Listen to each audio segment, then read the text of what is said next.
Det er mig, Copello og Fade. Og så har vi et tredje medlem. Han hedder Sløv, han kalder sig selv Sløv. Han holder det sådan rimelig undergrund. Altså, han er ikke rigtig ude med noget, men han kommer ud med noget inden for ikke så lang tid. Vi er et kollektiv, kan man sige. Vi kalder os, altså Viking er kun os tre, men der er også altså, dem vi ligesom rapper med, dem vi har det grineren med. Jeg vidste det her spørgsmål. Den er Hvordan kan man definere vores lyd? Jeg kan ikke rigtig definere den, fordi jeg har lavet grime i lidt over et halvt år nu. Ja. Altså jeg vil altid betegne mig selv som, altså jeg har altid gerne selv vil være en hiphopper, så det må jeg sige ærligt. Altså, jeg vil aldrig betegne mig som en grime-artist. Jeg betegner heller ikke mig selv som en grime-artist, for jeg vil ikke fastslå min lyd. Hvis der er, når der er noget musik med dig, for eksempel, okay, vi har lavet prøver, men hvis vi lavede for eksempel Leap og alt jeg behøver, alle de gamle numre, det er jo hip-hop, og det er også det, vi primært har bygget op på. Ja. Så jeg ved ikke rigtig, hvordan jeg skulle definere min egen lyd, men nu kan jeg jo kun snakke mig selv. Det når det svager. Skud til dem, der synes, det blæder. Vil skide på... Okay, det er lidt en pinlig historie. Ej, den er lidt akavet. Det er sådan... For rigtig mange... Ej, ikke rigtig mange år siden. Da vi var små, ikke? Vi var yngre. Ja, så havde jeg... Det var helt tilbage til dengang. Det er min børnerap. Det var ligesom...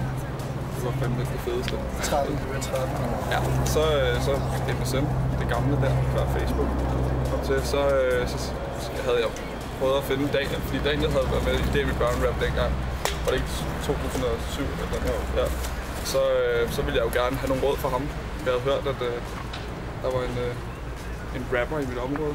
Og så på en lidt halvlang og lidt pinlig metode kom jeg så frem til hans kontakt til ham. Og så siden det, så har vi har bare...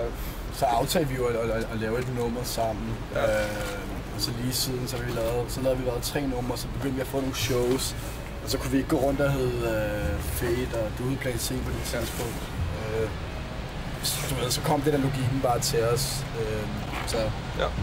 Det er ikke engang en kort historie. Nej, altså. Det er sådan, det er. Ja.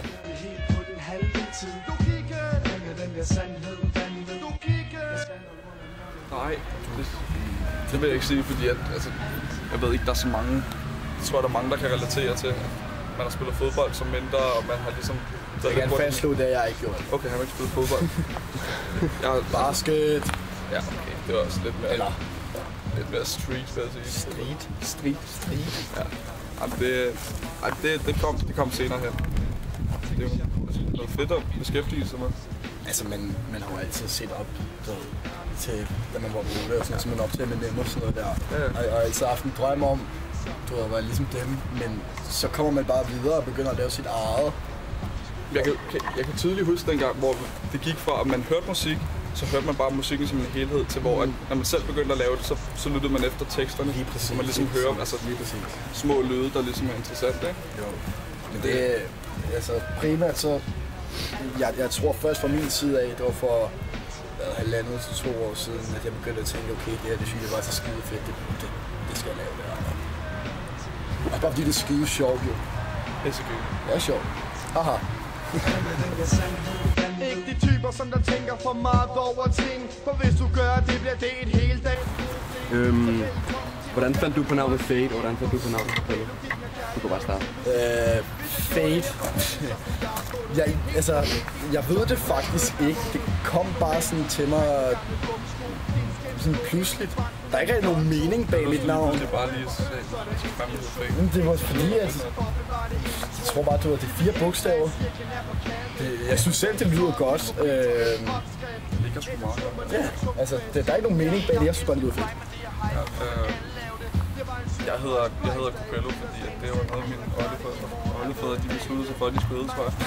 Det er mit efternavn, så det er der, det kommer fra. Jeg har som sagt heddet Plan C før, hvor jeg stod for Plan Copello. De sagde mig ikke rigtig noget, men Copello, det kan jeg ligesom relatere til. Så det...